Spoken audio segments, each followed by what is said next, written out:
Yo, this is Bench Gamer here. So by now you've probably already heard the rumors about the new endgame Spiral Abyss content that is coming to Genshin Impact in 4.7, and you're probably going to hear even more about that stuff if you continue to watch this video. All of it is unofficial rumors, and there are a lot of them flying around, so you've been warned. If this is not your thing, then you should probably just leave. Anyways, with that said, I have collected all of the rumors, and I'm going to try to make sense of how this new Spiral Abyss is actually going to work. So let's just get to it. Alright, so the old Spiral Abyss rewards have been increased from 600 to 800, so instead of just getting less than 4 pulls now, you will be getting a total of 5 pulls. Wow, it's actually 5 pulls. I actually never like realized.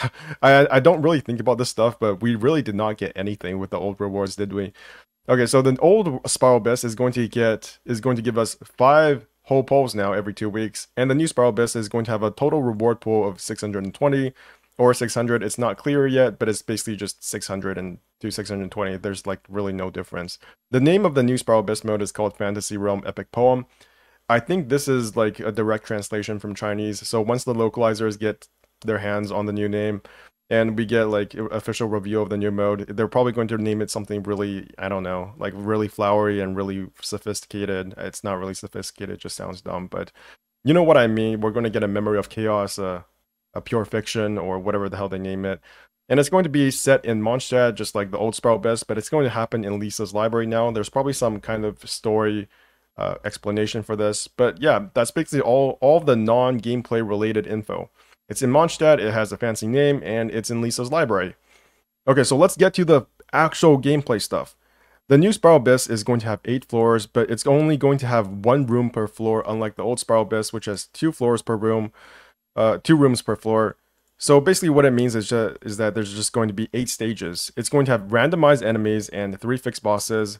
So it's becoming more like Honkai Star Rail essentially. It's going to have more randomized stuff, but it's also going to have, fixed things that you have to fight at the end of every single I don't know if it's going to be every single floor or every single, I don't know what the hell they call it, but basically at certain checkpoints, you're going to have to fight certain bosses and clear them, just like in Honkai Star Rail with the swarm disaster.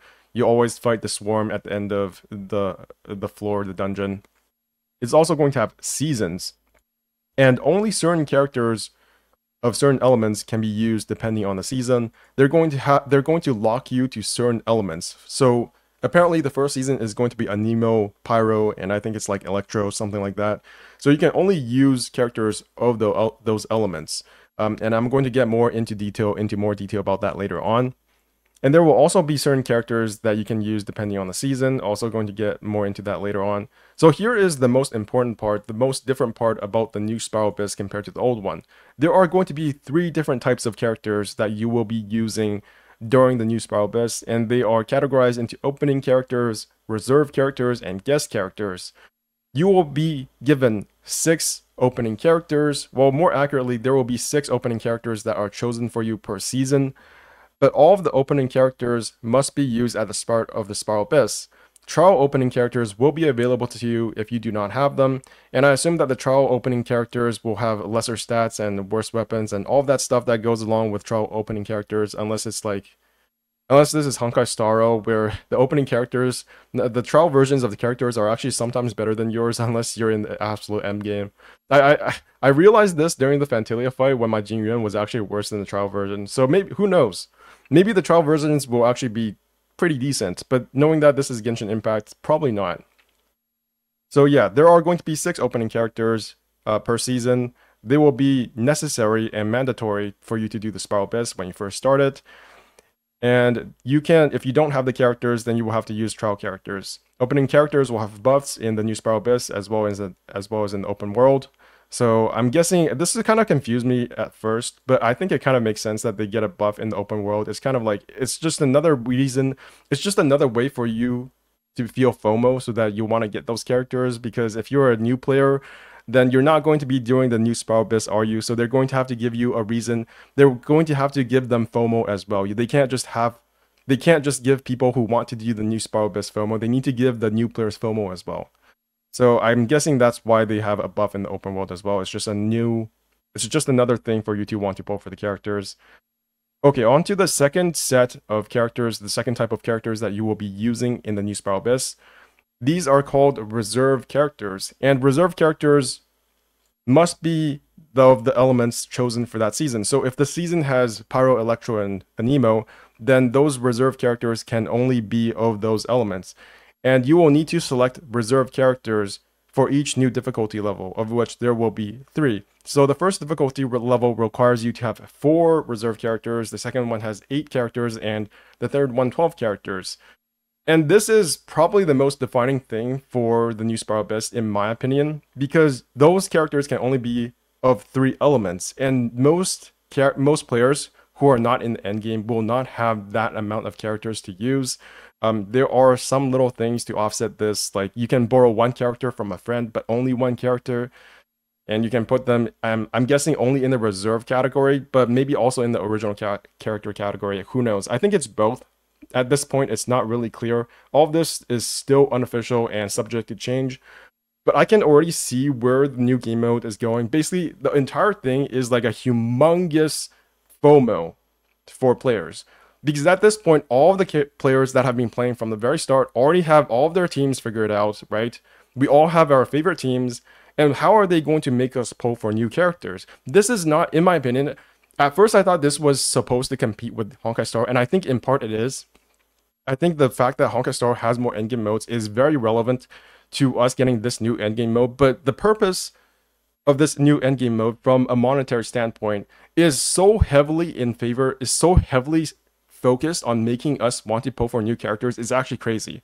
Because you need, for you to complete the hardest difficulty for this new Spiral Abyss, you need a total of 18 characters of certain elements, of 3 elements. Okay, so let's just keep moving. Aside from the characters of those elements, you can also choose guest characters, more on that later on.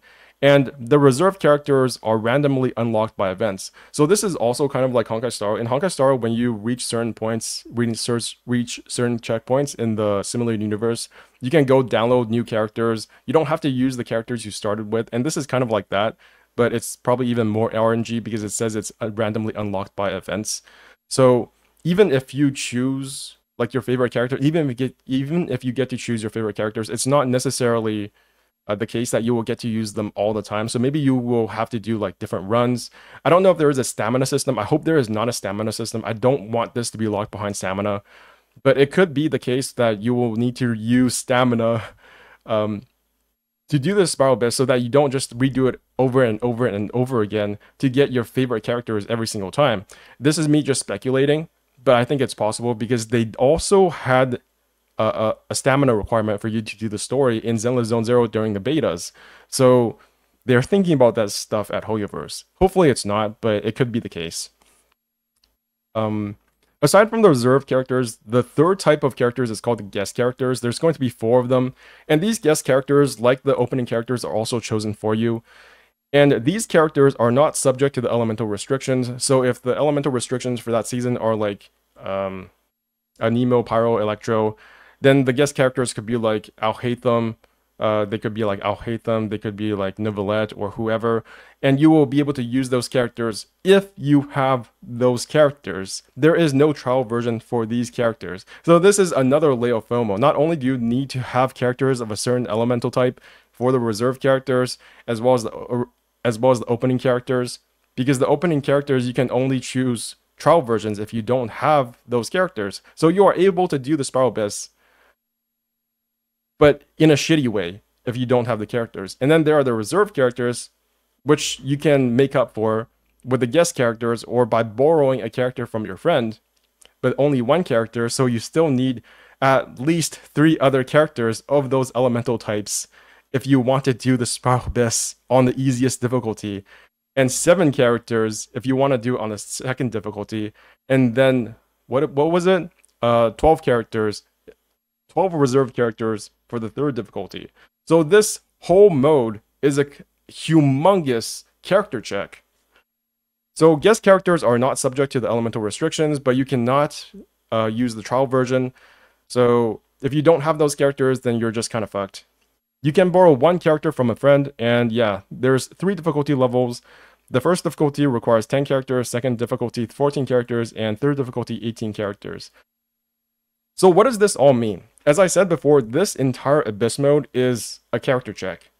I don't, after reading this, I don't believe that the difficulty is going to be any more difficult than the current Spiral Abyss in terms of health pool, in terms of like the combat, in terms of even the boss abilities, because it's already going to be so hard for you to complete the Spiral Abyss with this set of characters that I don't think they will add anything more to it that to make it even more difficult.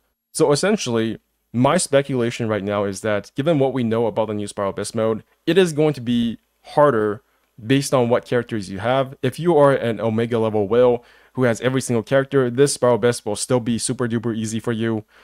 It kind of sucks now that I say that, but I am still excited for this Spiral Abyss because it still forces you to learn how to play new characters, right? And it's going to be more randomized than the Spiral Abyss if it is true that you unlock the reserve characters through special events, and it's going to be randomized each time. That could be really fun because then you will have to deal with certain characters that you would not use in combination with each other if you weren't forced to. So I am still excited for the Spiral Abyss, but the more I read into it, the more I realize that yes, there are going to be a lot of people who do not like this. There are going to be a lot of people who are going to be locked out of this new Spiral Abyss mode. And at the end of the day, it's still good for the game. And I hope they add on to it even more in the future. And of course, this is all very, subject to change. They could make it easier. They could make it more, they could make it less FOMO. You could make it so that the guest characters also have not guest version, but trial versions of themselves, although I don't think they will. So yeah, that's basically all we know about the new Spiral Abyss mode. It absolutely makes sense to me now why one of the leakers said that some people would hate it and some people would not hate it. Because this game feels like, Genshin Impact feels like it's becoming more like Honkai Star Rail. I remember I watched one of the Soul's recent videos about how he started liking Honkai Star Rail after he got a certain character. I think it was Locha, because Honkai Star Rail is just a humongous character check. It is a humongous, have you spent the time, have you spent the money to build this character check? Have you pulled for this character? Did you successfully get Acheron? If you get Acheron, then, all your problems are solved for you. This feels like a move towards Honkai Star Rail's direction. But you know what? I love Honkai Star Rail. So how is this a bad thing? Being able to feel excited for new characters is the heart of a gacha game. Beyond all the gameplay, beyond all the world building, all the lore, this game, this type of genre is about pulling for characters. And if this game is going to give me more reason to pull for characters, then like I said, all the more power to them. Anyways, this is Bench Gamer signing out. I will see you guys sometimes. Bye-bye.